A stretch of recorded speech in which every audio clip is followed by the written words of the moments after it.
दरिया अब तेरी खैर नहीं, बूंदों ने बगावत कर ली है। नादा ना समझ रे बुज़दिल, लहरों ने बगावत कर ली है।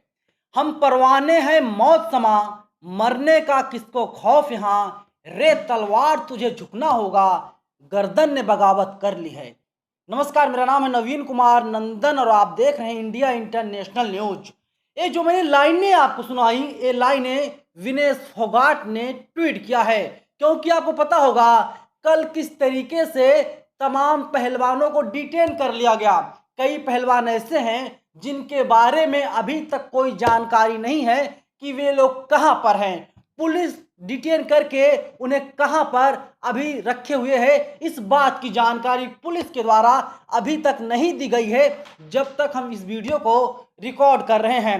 देखिए, विनेश फोगाट का मैं दूसरा ट्वीट आपको दिखा रहा हूं। दिल्ली पुलिस को यौन शोषण करने वाले ब्रजभूषण के खिलाफ एफआईआर दर्ज करने में 7 दिन लग जाते हैं और शांतिपूर्ण आंदोलन करने पर हमारे खिलाफ एफआईआर दर्ज करने में 7 घंटे भी नहीं लगाए। क्या इस देश में तानाशाही शुरू हो गई है? सारी दुनिया देख रही है सरकार अपने खिलाड़ियों के साथ कैसा बर्ताव कर रही है। एक नया इतिहास रचा जा रहा है। कल की कुछ तस्वीरें मैं आपको दिखा रहा हूं, आप इन तस्वीरों को देखिए। किस तरीके से महिला पहलवानों घसीटा जा रहा है और उन्हें बस में ठूंसा जा रहा है, बस में भरा जा रहा है। ऐसा लग रहा है इन लोगों ने कितनी बड़ी गलती कर दी है, कितना बड़ा गुनाह कर दिया है। लेकिन जो खबर अब सामने आ रही है वो खबर काफी चौंकाने वाली है। मैं आपको जनसत्ता की एक खबर दिखा रहा हूं, आप इस खबर को देखिए और आप खुद से सवाल पूछिए, क्या इन लोगों ने, पहलवानों ने इतनी बड़ी गलती कर दी थी कि लोगों के खिलाफ इतनी गंभीर धाराओं में केस दर्ज कर लिया गया। देखिए, जनसत्ता लिखता है, दिल्ली पुलिस ने साक्षी, बजरंग, विनेश और संगीता फोगाट के खिलाफ दर्ज की एफआईआर। नीरज चोपड़ा ने दुख जताया है। दिल्ली पुलिस ने 28 मई 2023 को विनेश फोगाट, साक्षी मलिक, बजरंग पुनिया, संगीता फोगाट सहित अन्य पहलवानों को तब हिरासत में ले लिया जब वे नए संसद भवन की ओर मार्च करने की कोशिश कर रहे थे। दिल्ली पुलिस ने जंतर मंतर पर धरना दे रहे पहलवानों की ओर से लगाए गए अस्थायी टेंट और अन्य सामान को भी हटा दिया है। हालांकि दिल्ली पुलिस ने देर शाम विनेश फोगाट और संगीता फोगाट को रिहा कर दिया, जबकि बजरंग पुनिया को नहीं रिहा किया था। वहीं साक्षी मलिक को लेकर के कोई अपडेट हमें नहीं मिला है, ये जनसत्ता लिख रहा है। वहीं द इंडियन एक्सप्रेस ने सूत्रों के हवाले से लिखा है कि दिल्ली पुलिस शीर्ष पहलवानों, जिसमें साक्षी मलिक हैं, बजरंग पुनिया हैं, विनेश फोगाट हैं, संगीता फोगाट खिलाफ आईपीसी की धारा 147 यानी 147 दंगा करना, ये लोग दंगा करना चाह रहे थे और इसीलिए इनके ऊपर गंभीर धाराओं में केस दर्ज किया गया है। 148 घातक हथियारों से लैस होकर बलवा करना, 149 गैर कानूनी तरीके से भीड़ इकट्ठा करना, 352 किसी व्यक्ति पर गंभीर तथा आकस्मिक उत्तेजना के बिना हमला या आपराधिक बल का इस्तेमाल करना, 353 लोक सेवक को उसे कर्तव्य के निर्वहन से रोकने के लिए हमला और 186 लोक सेवक की ड्यूटी में बाधा डालना के तहत एफआईआर दर्ज कर ली गई है। आप सोचिए कि किस तरीके से केस दर्ज किया गया है। वहीं मैं आपको नीरज चोपड़ा का ट्वीट दिखा रहा हूं।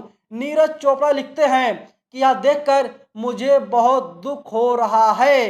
There has to be a better way to deal with this. और साक्षी मलिक ने उस वीडियो को शेयर किया था जिसमें पहलवानों को घसीटा जा रहा है और अब पहलवानों के ऊपर भी ये आरोप लग रहा है कि इन लोगों ने एक पुलिसकर्मी के पेट में लात मार दी और बेहोश होकर गिर गई और उस महिला पुलिसकर्मी को इलाज के लिए अस्पताल में भर्ती करवाना पड़ा। उसके तहत इनके ऊपर एक और धारा में केस भी दर्ज करवा दी गई है। साक्षी मलिक का ट्वीट देखिए, कभी सोचा नहीं था कुश्ती की रिंग में लड़ते लड़ते एक दिन इंसाफ के लिए ऐसे सड़कों पर भी लड़ना पड़ेगा।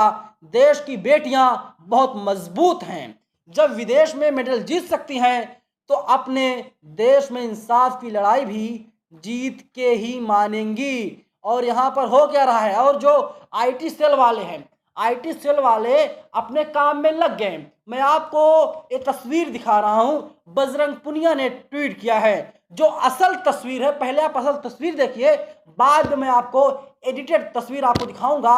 असल तस्वीर में किस तरीके से निराश हैं, भावुक हैं, जिसमें दिखाई दे रहा है आपको कि विनेश फोगाट हैं। लेकिन जो आईटी सेल वालों ने दिखा दिया, ये लोग बस में बैठी हुई हैं और उसमें ये लोग मुस्कुरा रही हैं और खुशी खुशी इन लोगों ने कहा कि आप लोग हमें डिटेन कर लीजिए। बजरंग पुनिया लिखते हैं, आईटी सेल वाले झूठी तस्वीर फैला रहे हैं, हमें साफ कर देते हैं कि जो भी ये फर्जी तस्वीर पोस्ट करेगा उसके खिलाफ शिकायत दर्ज की जाएगी। अब आप बताइए कि जिस व्यक्ति के ऊपर, जिस आरोपी सांसद के ऊपर जो एक आरोप लगता है कि तकरीबन 1000 लड़कियों के साथ एवं शोषण किया है, पॉक्सो एक्ट तहत केस दर्ज किया गया है दिल्ली के कनॉट प्लेस थाने में, उस व्यक्ति की गिरफ्तारी नहीं होती। दिल्ली पुलिस पूछताछ के लिए अब तक की जानकारी के अनुसार सिर्फ एक बार बुलाती है। और जो आंदोलन कर रहे हैं, इंसाफ की मांग कर रहे थे, न्याय की गुहार लगा रहे थे, चीख रहे थे, चिल्ला रहे थे, वे बच्चियां अब कह रही हैं कि लगता उन्हें इंसाफ नहीं मिलेगा, लेकिन वे लोग फिर भी हिम्मत नहीं हारेंगी, वे लोग लड़ाई लड़ती रहेंगी। किसी को वसंत कुंज थाने में ले जाया गया, किसी को कालकाजी थाने में ले जाया गया, किसी को कहीं और ले जाया गया। ये सच्चाई है साहब। लगता है यहाँ पर अगर आप जब इंसाफ की गुहार लगाएंगे, न्याय की मांग करेंगे, तो आपको इसी तरीके से डिटेन कर लिया जाएगा, आपको परेशान किया जाएगा, उल्टे आपको ही आरोपी यानी मुजरिम बना दिया जाएगा और आप चिल्लाते रहिए, चीखते रहिए, आपको इंसाफ नहीं मिलेगा। एक तस्वीर मैं आपको दिखा रहा हूँ, अब आप इस तस्वीर को देखिए। इसमें कौन है? इसमें पहलवान हैं और नरेंद्र मोदी जो देश के प्रधानमंत्री हैं, यशस्वी प्रधानमंत्री आप कह सकते हैं, ये कह रहे हैं कि जो है कि ये लोग तो देश की बेटी हैं, साक्षी मलिक देश की बेटी है। लेकिन साहब अब क्या हो गया? क्या ये लोग जो साक्षी मलिक हैं, विनेश फोगाट हैं, क्या ये लोग पाकिस्तान की बेटी हो गई हैं? क्या ये लोग विदेश की बेटी हो गई हैं? क्या ये लोग चाइना की बेटी हो गई हैं? किसकी बेटी हो गई है मोदी जी?